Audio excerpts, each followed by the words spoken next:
अस्सलाम वालेकुम, मैं हूं जावेद फ़ारूकी और आज पंजाब असम्बली में लम्हा बलम्हा बदलती हुई सूरत हाल, यानी सारा दिन एक डेडलॉक रहा। ये वही डेडलॉक जो कल था।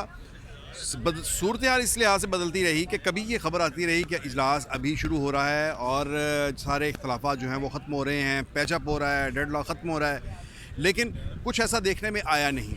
और इसका जो है एंड जो है आज के दिन का, वो भी उस कल के दिन से मुख्तलिफ नहीं। ताहम आज ये एक बड़ी तब्दीली ये कि कल का दिन हम ये कह सकते हैं कि कल का दिन चौधरी परवेज़ इलाही और अपोजिशन के नाम था। अगर उन्होंने बजट पेश नहीं होने दिया तो आज का दिन मुस्लिम लीग नून के नाम रहा है। उन्होंने, जिसे हम ये कह सकते हैं कि आखिरी वक्त पे गेम बिल्कुल पलटा दी।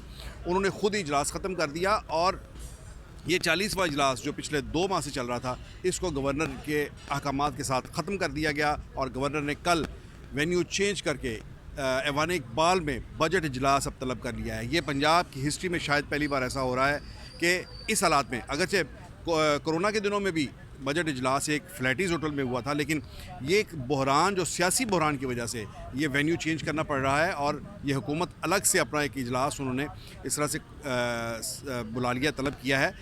आज शाम तक ये सूरत हाल, जब आज रात जब ये सूरत हाल ये बनी है, तो उसमें काफ़ी ज़्यादा मैं समझता हूँ कि आज स्पीकर चैम्बर और अपोजिशन, उन्हें एम्बेरसमेंट हुई है जब उन्हें ये इजलास ख़त्म करने की जो बताया गया, और फिर वो आवाज़ें देते रहे कि आएँ बजट तकरीर पढ़े, लेकिन उन्हें इसका मौका नहीं मिला। तो इस पर बात करते हैं। इससे पहले अभी हमने बात की थी पिछले व्लॉग में कि जो हालात उस वक्त जो थे, और फिर हमने कहा था कि नई अपडेट्स के साथ आएंगे। तो नई अपडेट्स ये हैं कि अब इजलास ये ख़त्म हो चुका है। ख्वाजा साहब मेरे साथ हैं, उल्फत मुग़ल मेरे साथ हैं।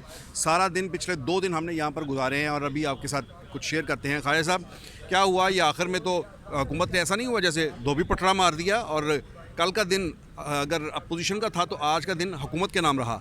देखिए फ़ारूकी साहब, जैसे कि हम अपने पहले व्लॉग में आपसे बात करते हुए ये बता चुके हुए थे कि हुकूमत और ऑप्शंस पर बात सोच रही है। अब हुकूमत के लिए ये ऑप्शन ख़त्म होते जा रहे हैं कि यहाँ बैठ के अपने चीफ मिनिस्टर को भी एम्बेरस करवाए, अपनी कैबिनेट को भी एम्बेरस करवाए, अपने अरकान को भी एम्बेरस करवाए। गवर्नमेंट अदर ऑप्शंस पर जा रही थी। चॉइस साहब इस मरतबा फिर मिस कैलकुलेट कर गए। चॉइस साहब की कैलकुलेशन ठीक नहीं आई। इस मरतबा से मुराद ये कि दूसरी बार, यानी पहली ये, बार वो ये तीसरी मरतबा, चीफ मिनिस्ट्री वाला तीसरी मरतबा। अच्छा, पहली मरतबा चीफ मिनिस्ट्री पे कैलकुलेशन गलत हुई। दूसरी मरतबा पिछले दिनों एक मूव बनाई गई थी आसिफ अली जरदारी साहब की तरफ से कि चॉइस साहब को ऑन बोर्ड ले लिया जाए। पंजाब में कोई ऐसी गेम बना ली जाए कि चॉइस साहब की भी वो रह जाए, इज्जत सादात रह जाए, इस इश्क में इज्जत सादात रह जाए, स्पीकरशिप भी बची रहे और हमजा के साथ ताल्लुकात भी ठीक हो जाए।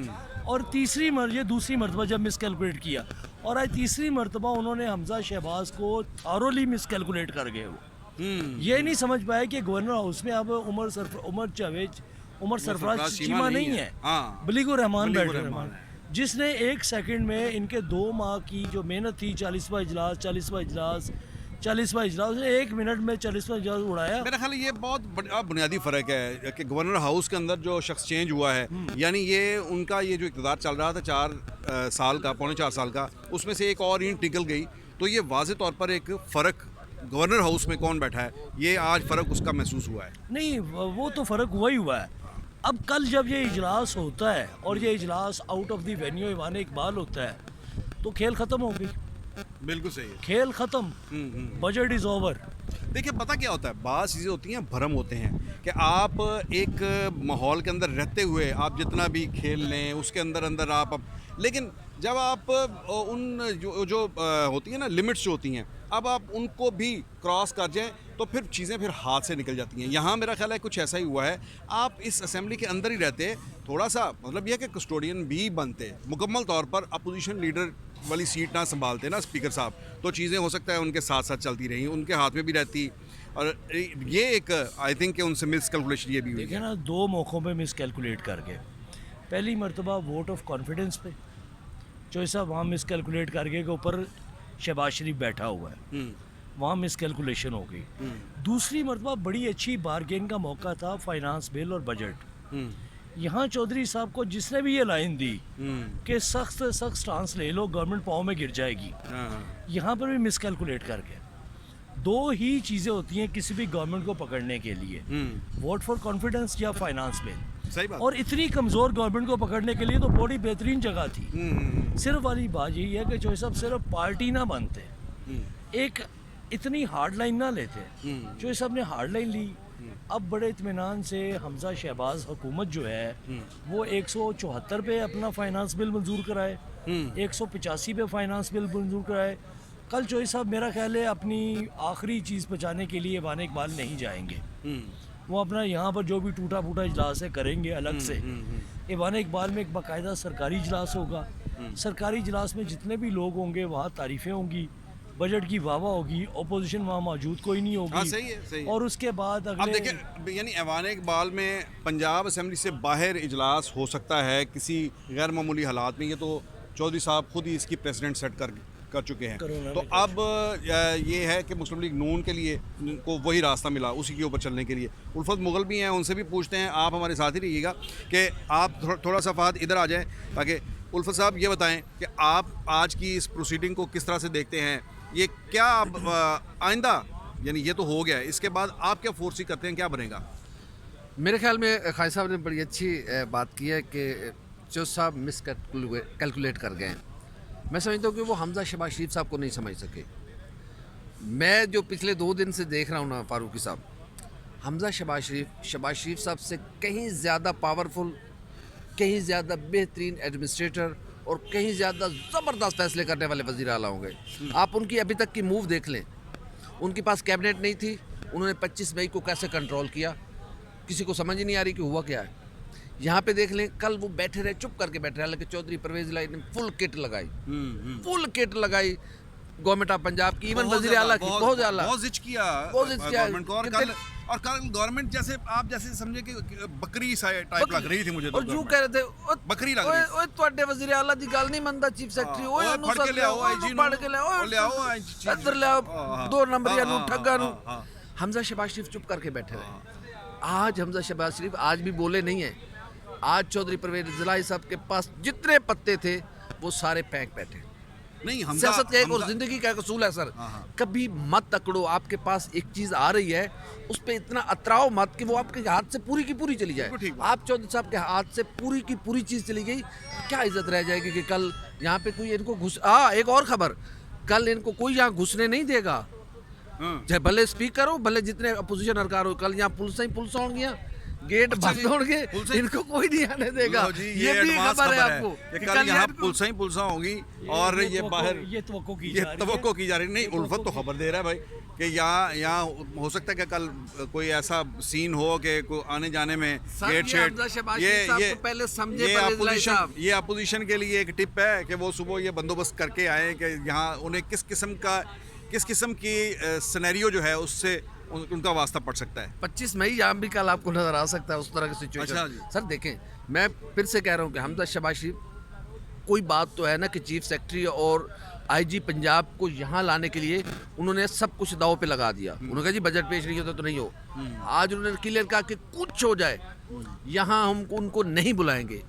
और एक वजीर के मुंह से कुदरती निकल गया, हालांकि वो चवल मार गया कि पहले हम सानिया मॉडल टाउन को भुगत रहे, पुलिस हमारी बात नहीं मानती। आज उनको बुला के यहाँ जलील करिए तो कल हमारी बात कौन मानेगा? ये बात सच है, ये बात सच है। देखें, ये भी गवर्नमेंट की जिम्मेदारी है कि अपने अफसरान को उनको अपराइट रखना उनकी जिम्मेदारी है। जब भी तो मुल्क चलेगा, जब भी तो सूबा चलेगा। अभी एक हुकूमती रुकन है, वो यहाँ पर खड़े बात कर रहे थे। उन्होंने कहा कि हमारी ये इतलात थी कि अगर आईजी और चीफ सेक्रेटरी आते हैं तो कुछ ऐसी सूरत हाल पैदा हो सकती है कि हाउस के अंदर अगर अपोजिशन अरकान जो हैं वो बहुत अग्रेसिव होकर कोई मैन हैंडलिंग हो जाती है तो क्या होगा ऐसी सूरत में कि जब अंदर सारी की सारी सिक्योरिटी जो है वो इस वक्त तो किसी हुकूमत अपोजिशन जो सिटिंग अपोजिशन है उसके पास है। मैं आपको इस पर खबर दे देता हूँ। आज वज़ीर आला पंजाब के साथ जो हुई है, शायद हमने शेयर भी की थी। वज़ीर आला पंजाब की जो पुलिस सिक्योरिटी है, कल वो ईवान तक आई थी, असेंबली के अंदर तक आई थी, अंदर उनके चैम्बर के बाहर खड़ी रही चैम्बर का। आज स्पीकर साहब के ये स्टैंडिंग ऑर्डर थे कि वज़ीर आला पंजाब की जो पुलिस सिक्योरिटी है वो मेन गेट से अंदर एंटर ना हो। वज़ीर आला पंजाब की पुलिस सिक्योरिटी, एक तो स्पेशल गार्ड्स होते हैं, वो स्पेशल गार्ड्स यहाँ पर खड़े रहे। उसके बाद उन स्पेशल गार्ड्स को भी बाहर निकाल दिया गया।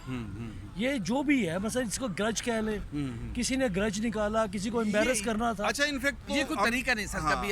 कभी आप मुखालफिन की सिक्योरिटी निकलवा दें, कभी आप कहें कि जो मुस्लिम लीग नून के बीट रिपोर्टर्स हैं वो अंदर नहीं आ सकते, 3-4 मेरे चहेते हैं वो अंदर आके बैठ जाए, वो भी हमारे भाई हैं। लेकिन ये कोई तरीकाकार नहीं है। आप खुदा थोड़ी हैं यार, हैं तो इंसान ना। तो आप इतना वो करें। आज चौधरी परवेज इलाही, मैं समझता हूँ कि जिंदगी भर की जो कुछ छोटी मोटी, पहले तो बातें बची कोई नहीं थी, जो बची थी ना, आज वो भी दामन झाड़ के यहाँ से निकल गए। चौधरी साहब एक अच्छे बड़े नाम हैं, बड़े पॉलिटिशियन हैं, बड़े सीजनड हैं, और ये उनकी सियासत का मैं समझता हूँ कि एक बड़ा इम्पोर्टेंट एक मरहला है। और इसके अंदर और एक और बात भी है, मैं आपको बताऊँ, अगर उस्मान बुज़दार स्पीकर होते तो मुझे बताओ क्या होते। उस्मान बुज़दार वहीं पर सो रहे होते जहां आजकल चीफ मिनिस्टर हाउस खाली करके जाके सो रहे हैं। सर मेरे ख्याल में स्पीकर को रूल्स अच्छा, को दूसरी बात ये कि इसको अगर हम वाइंड अप करें तो आज मेरा ख्याल है सूरत हाल ये बनी है कि पंजाब के अंदर इक़्तिदार की जो मुंतकिली है उसका एक मरहला, बहुत इंपॉर्टेंट मरहला जो है वो अभी तक चल रहा है और वो अपने कंक्लूजन की तरफ है। और आज बहरहाल आज का जो सीन है, बल्कि इसमें मैं एक जुमला ऐड कर दूंगा, अंग्रेजी में एक लफ्ज़ है टीथलेस, बगैर दांतों के। आज चौधरी साहब को गवर्नमेंट ने बाकायदा टीथलेस कर दिया। हाँ, उन्होंने कहा है कि ये स्पीकरशिप संभाल के रखिए अपनी, ये बिल्डिंग भी संभाल के रखे, बिल्कुल सही, इस बिल्डिंग की सिक्योरिटी, इसके तमाम प्रिविलेज एंड पर्क्स भी संभाल के रखे। देखें हम गवर्नमेंट है। देखिए चौधरी साहब एक चीज़ जो लेके चल रहे थे ना टेक्निकली, कि 40वां इजलास उन्होंने अपने हाथ में रखा हुआ था और पिछले 2 माह से वो 40वां इजलास ही चल रहा था। वही उनकी स्ट्रेंथ थी, उसी से वो मैनिपुलेट कर रहे थे चीज़ों को।